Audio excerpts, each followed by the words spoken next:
રાત્રિમાં જો અમદાવાદ ગ્રામ્ય પોલીસની 2-3 પોલીસ સ્ટેશનની કમ્બાઇન્ડ ટીમ દ્વારા અને એક ગ્લેડ 1 જે ગોલ્ફ રિસોર્ટ છે ત્યાં એના બેન્ક્વેટ હોલમાં એક બર્થડે પાર્ટી હતી. એ બર્થડે પાર્ટીમાં દારૂની મહેફિલ જેવો એક કેસ કરવામાં આવેલો છે અને એ કેસમાં અમારી જો લગભગ 50થી વધારેની ટીમ હતી ઓર આ ટીમ બાતમીના આધારે ત્યાં પહોંચી હતી और ત્યાં પહોંચીને જો તમામ પ્રકારની ચેકિંગ કરીને ત્યાંથી મુદ્દામાલ જપ્ત કરવામાં આવેલો છે ને અત્યાર સુધી જે ટોટલ 39 લોકો એમાં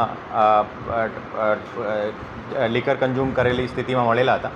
એ તમામને વિરુદ્ધ ગુના દાખલ કરવામાં આવેલો છે અને એમાંથી 26 મહિલાઓ છે અને 13 જે છે એ મેલ્સ છે. એ મેલ્સ અત્યારે જે છે અમારા લોકઅપમાં છે અને જે મહિલાઓ છે એને નોટિસને આધારે જો છૂટા કરવામાં આવેલા છે. અને જે મુદ્દામાલ છે એ ક્યાંથી આવેલો છે અને કોણ મોકલેલો છે એની ડિટેલમાં અત્યારે અમે જઈએ અને ટોટલ અત્યાર સુધી જે ભરેલી બોટલો જે 5 મળેલી છે અને એમાંથી એને જે ખાલી બોટલો છે એની પણ અત્યારે ટોટલ કેટલી છે એની શોધખોળ અત્યારે ચાલુ છે.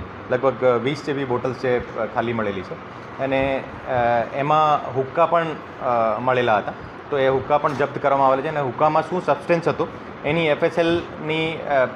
એફએસએલથી પરીક્ષણ કરાયા પછી અમે નક્કી કરીએ કે એમાં ટોબાકો એક્ટમાં ગુનો દાખલ કરીએ, એનડીપીએસમાં ગુનો દાખલ કરીએ.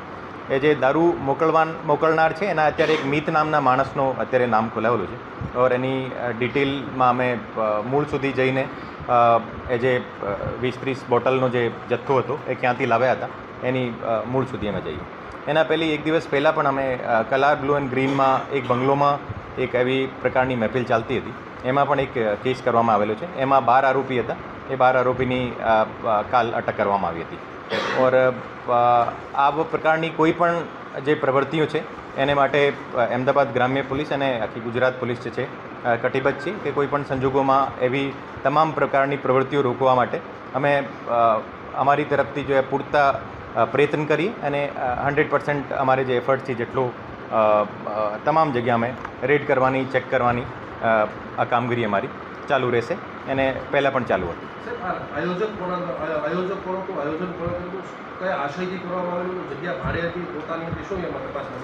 આ જે જગ્યા હતી આ જગ્યા આ જે બેન્ક્વેટ હોલ છે તો અહીંયા એની એક બર્થડે પાર્ટી હતી અને બર્થડે જેનું હતું એનું નામ પ્રતીક સાંગી છે અને પ્રતીક સાંગી જો એ મિત નામના માણસથી જો જે દારૂનો જથ્થો મંગાવેલો હતો અને આ જે જગ્યા ભાડાની હતી આ એને મેમ્બરશિપ છે તો એમને આપેલી છે. આ એની તપાસ અત્યારે ચાલુ છે અને એમાં જે પણ કોઈ બીજા કોઈ પણ સંડોવેલા હોય એના ત્યાંનો ક્લબનો કોઈ સ્ટાફ પણ સંડોવેલો હોય તો એની પણ જે ડિટેલમાં અમે જઈએ અને જે પણ આ આખા પ્રોસેસમાં જે સંડોવેલા હોય બધાને અમે એને વિરુદ્ધ ગુનો દાખલ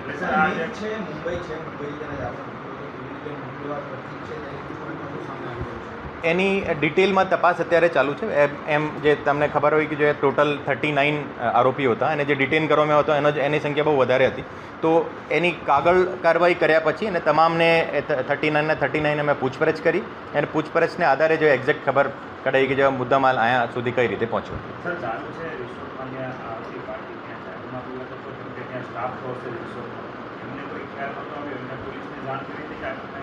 અમારી જે ટીમ જ્યાં પહોંચી હતી તો પછી તે વખતે કોઈ એમનો કોઈ સ્ટાફ ત્યાં હાજર હતો નથી અને જે આ એક બંધ બેન્ક્વેટ હોલમાં ચાલતો હતો પણ હોટલનો અગર આ જે ક્લબનો કોઈ અગર સ્ટાફ યા મેનેજર યા એમનો કોઈ ઉપરનો મેનેજમેન્ટ એમાં એના જોડે કોઈ સંકળાયેલો હોય તો એને પણ એને વિરુદ્ધ પણ અમે કાર્યવાહી કરીશું.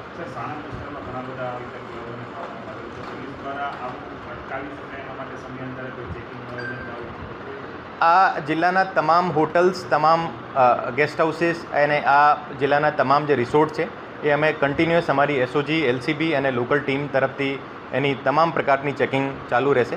અમે લગભગ છેલ્લા 1 વર્ષમાં 5000થી વધારે લગભગ દારૂના કેસો કરેલા છે અને એ આપને માધ્યમથી આ કહેવા માગું છું કે જે આ વિસ્તારમાં જેટલા પણ રિસોર્ટ્સ છે અને જેટલા પણ એ વીકેન્ડ વિલાસ છે એ તમામની અમારી જે ડિટેલ્ડ ચેકિંગ અત્યારે પણ ચાલુ રહેશે અને આવી પ્રકારની પ્રવૃત્તિ ફ્યુચરમાં ના બને એવી અમે 100% ચોક્કસ એમાં તકેદારી રાખીએ.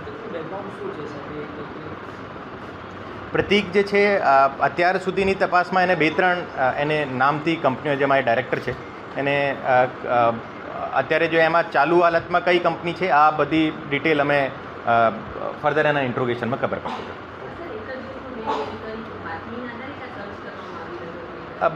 બંને જે રેડ થઈ છે બાતમીના આધારે થયેલી છે અને અમારી પાસે જે ગુપ્ત બાતમી મળી એના આધારે જે ચોક્કસ એક ટીમ બનાવીને જો એક જોઈન્ટ ટીમ અને રેડ કરી. પ્રતિકની કંપનીઓ અત્યારે એક્ઝેક્ટ એનું નામ શું છે આ મને પણ અત્યારે જો અને એક વખત એનાથી જે મને ખબર પડશે તો હું આપને એની ગ્રુપ ઉપર મીડિયા ગ્રુપ ઉપર મેસેજ કરી દઈશ. આયોજન કેટલા સમય પહેલા આમંત્રણ આપવા માટેથી કયા માધ્યમનો ઉપયોગ કર્યો હતો, જેમ કે બ્રોડકાસ્ટ મેસેજ? અત્યાર સુધી પ્રાઇમા ફેસી જે છે અને એનો જ ફ્રેન્ડ સર્કલ હતો જે અહીંયા પાર્ટીમાં જે હાજર હતા और એને પ્રાઇમા ફેસી જે સોશિયલ મીડિયા અને મારફતે જે એની વોટ્સઅપને માધ્યમથી એની ઇન્વિટેશન આપવામાં આવ્યો હતો. એમનો બર્થડે હતો અને એના જે બધો ફ્રેન્ડ ગ્રુપ અને એની ફેમિલી જ અહીંયા હાજર હતી.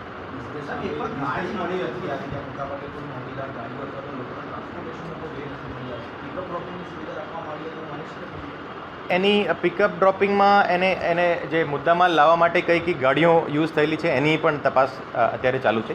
અત્યાર સુધી જે અમારી પાસે જે ભરેલી જે બોટલો મળી છે અને જે ખાલી બોટલો મળી છે એ કોઈ પણ ગાડીમાં મળી નથી, તો એને કારણે અમે એને કોઈ પણ ગાડી અત્યાર સુધી ડિટેન કરી નથી.